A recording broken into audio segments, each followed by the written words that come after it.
Hey, greetings everybody in the name of Yeshua, and we're doing something really dumb right now. And I'm going to tell you what we're doing that's really dumb. It goes against conventional wisdom, and we are trying. Well, I'm going to tell you in a minute. Let me first tell you about something unbelievable that happened in the '90s. A couple, Ari and Shira Sorko-Ram, in Tel Aviv, immigrated from the United States of America in the '70s. And in the '90s, they decided that in order to reach Israelis in Tel Aviv with the good news of Yeshua, they had to do something different than what they were doing before. Really, what everyone was doing before, almost everyone, which was translating to other languages. Sometimes it would be in a foreign language and then translated into Hebrew. Sometimes it would be in Hebrew with headphones in the back into English or Spanish or Russian. And there was just a combination of multi-languages that ended up making every congregation not exactly Israeli. So when an Israeli would walk into a Messianic congregation and he would hear English, or he would hear Russian, or she would hear Spanish, she would say, okay, this is different, foreign. But they decided, what if we just did everything in Hebrew? What if we got rid of the headphones? We got rid of the translation from the front. What if we just shared the gospel in Hebrew? Now, number one, you would miss out on all the tourists, which is sad because we love tourists. We love people from all over the world that come to Israel to experience God, to learn the history of the Holy Land, to walk where Yeshua's walking. But we wanted to also focus on where he is. And I said we, but actually I had not even immigrated to that point. They wanted to focus also on where Yeshua was presently walking. Where is fresh footsteps? It's great what he did 2,000 years ago, but he's still here. He's still working through the body of believers in Israel, the saved remnant of Israel. And we wanted to see that, but it was a little hard to see with all the different languages. And I keep saying we, but again, if I say we again, just know that I immigrated in 2003, and I'm going to tell you why I went to that congregation. Eventually, I'll tell you what we're doing that's dumb. But in any case, they felt like, you're going to lose the tourists, which quite honestly, that's a wonderful way to fund the congregation. There's nothing wrong with that. There's absolutely nothing wrong with the fact that tourists come in and they get excited about what they see and then they write a check or they become monthly supporters. It's fine. It's wonderful. So it was a sacrifice, understanding that a lot of the tourists would not put that in their schedule because they wouldn't understand anything. So the idea was to worship in Hebrew only, to preach the message in Hebrew only, announcements in Hebrew only, and as a result, the fellowship at the end of the service was in Hebrew only. So when an Israeli would walk, so they started the congregation, they called it Tiferet Yeshua. I love the word Tiferet, which means glory. Tiferet Yeshua, or Tifara. And then you add, I'm going to teach you Hebrew right now, but if you add the T sound at the end, that makes it of, so the glory of Yeshua. Tiferet, the splendor of Yeshua, might even be a better way to say it. And so Tiferet Yeshua was birthed in the 90s, and I came along in 2003, and we chose this congregation. Why did we choose this congregation? Because it was in Hebrew only. But I didn't speak Hebrew. I really didn't. And it was a real challenge for me in the beginning. But I understood the importance of sharing the good news of Yeshua in the language of the people. In fact, it's a bizarre, that it was even controversial is ridiculous. Why don't you translate to English, to Spanish? Because we're trying to reach the native people. And as we know, the gospel it's not like the gospel came from Moscow and now we're translating it to Hebrew. The gospel was originally preached in Israel, probably a mix of Aramaic, reading the Bible in Hebrew. And so we're not doing anything foreign. We're returning to the roots of the faith. So they began to do that in the 90s. I remember we came along and again, I'm sorry, I'm going to get to my story in a minute, but I'm thinking of Eliezer ben Yehuda. You have heard of him if you read my stuff. He was the father of modern Hebrew. Maybe you don't know this, but Hebrew was a dead language. in the late 1800s. When I say dead, I don't mean that it was non-existent. I mean it was not spoken as an everyday language. You would not go to the Mokolet, which is the mini mart, and you would not say, hey, do you guys have bread in Hebrew? You would say it in some other language. You might say it in English. You might say it in German. You might say it in Arabic, but you would not. Nobody, no, not one person would say that in Hebrew. In fact, it was thought to be sacrilege to take the holy language of Hebrew and use it as an everyday language. So this guy, Eliezer ben Yehuda, he comes from Lithuania with his new wife.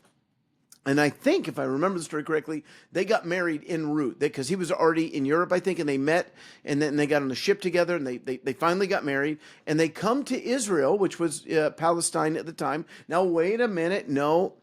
When I hate to say that because people think, oh, wait a minute. Oh, so you did take over Palestine. No, Palestine's never, ever been a nation. There's no nation, Palestine. There's never been an Arab ethnicity that is Palestinian. That's a very new thing. Palestine was a nickname that was given to the region back in 132 by the Roman, not Arabic, not by Muhammad or anyone after that. That came later, but by the Roman Emperor Hadrian. He's the one who gave that the nickname Palestine. It was never an actual nation.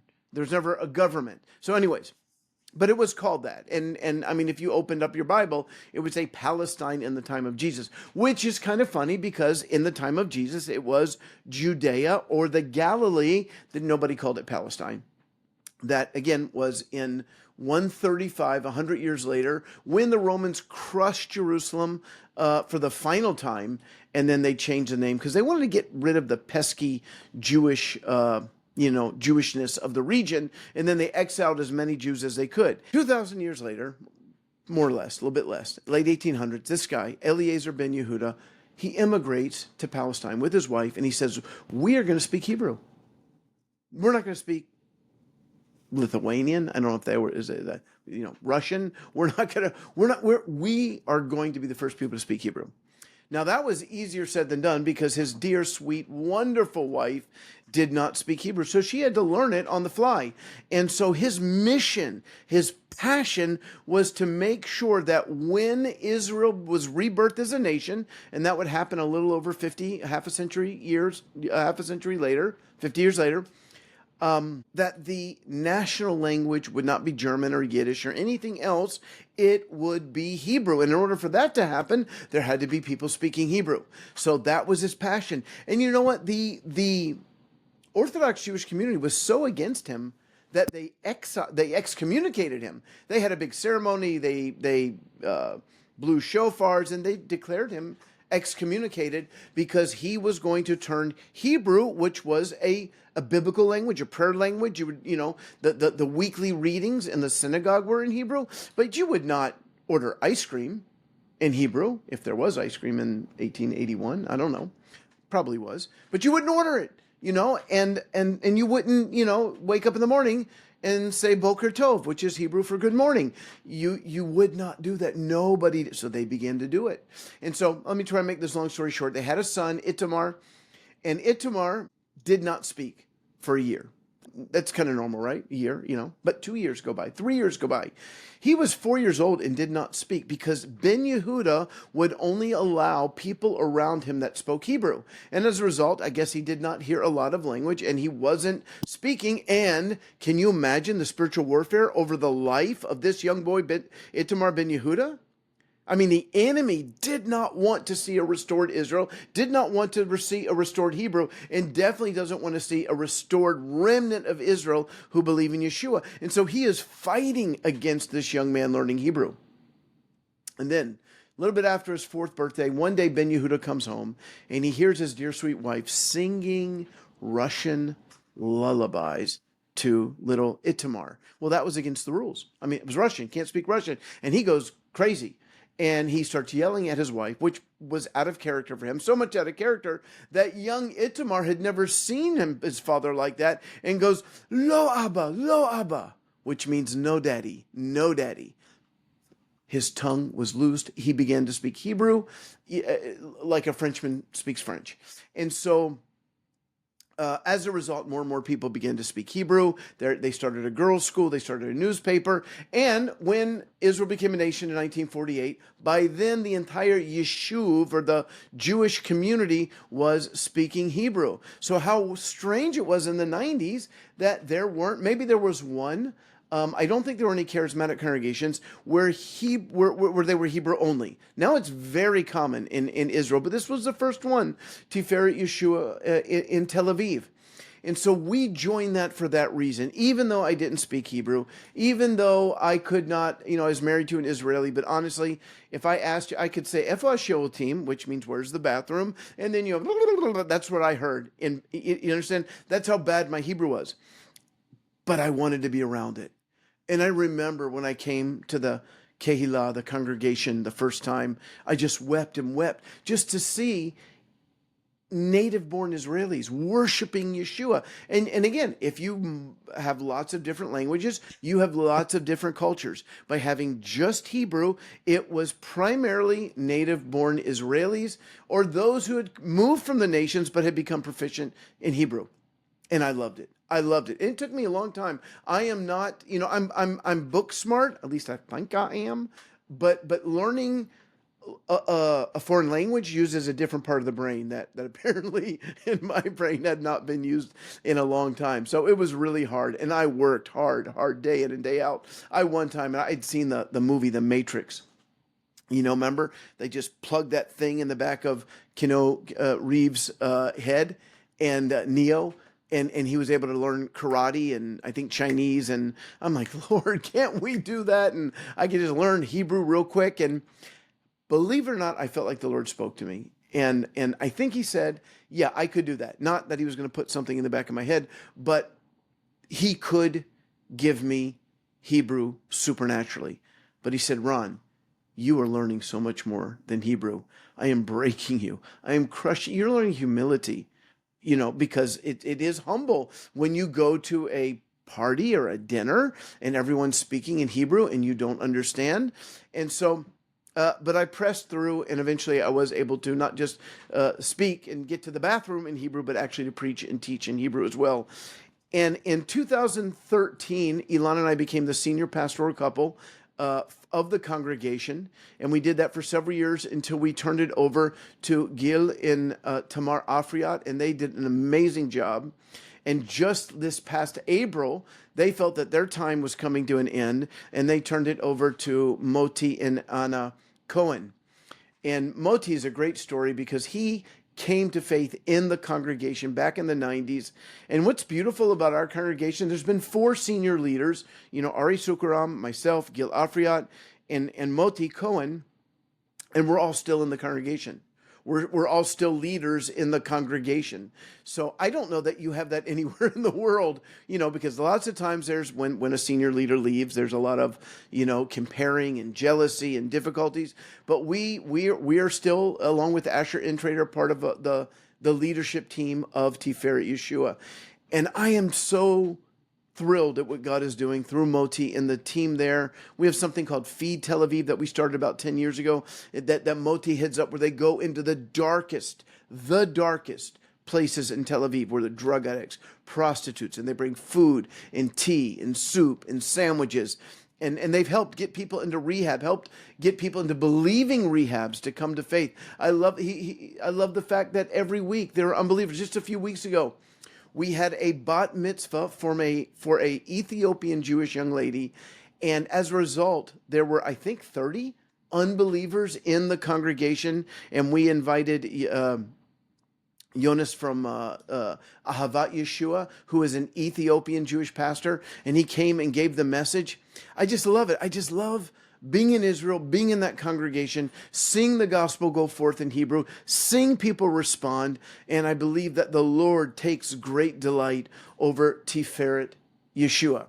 Which brings me to why we did something stupid. And what we're doing that is stupid is that we are trying to raise $70,000 at the end of the summer. Now, conventional wisdom tells you that raising money in July and August is not the best time because a lot of you are on vacation. A lot of you are not paying attention. You're getting ready for school, and that's okay. I'm still believing God that we're going to be able to raise those funds. Now, why am I raising those funds? Is Messiah's Mandate, we're one of the largest, if not the largest, donor to the congregation. Over the year, we give roughly $70,000, and in addition to the fact that Elon and I are tithing members of the congregation. And we've been doing that now for several years, and we love doing it. We love being a blessing, but we can only do it with you. In fact, it's you who are doing it. And I know that if you're watching this video, you love Israel. You know what we're going through right now. It's been the most difficult. I mean, from COVID to the war to, the war with Hamas, then October 7th, opposite October 7th, war with Hamas, then Iran. I mean, 2 weeks of unbelievable carnage. By the grace of God, I think it was only 30 people died. But when you just saw one of those ballistic missiles, and you're thinking that could be my community, it didn't just hit a room or an apartment, it would take out buildings.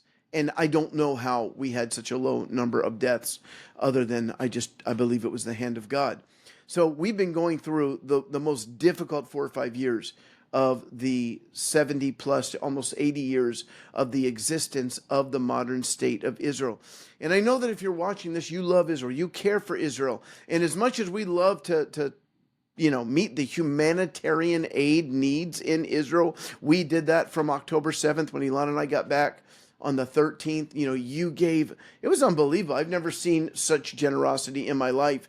And we were able to help hospitals and refugees and soldiers, and because refugees in their own country, people lost their homes and their memories, their clothes, their photos, their TVs, their everything in addition to their house. And you were unbelievable. And so I'm asking you now, in the dead of the summer, maybe it's already September when you're watching this, but we need to continue our ministry.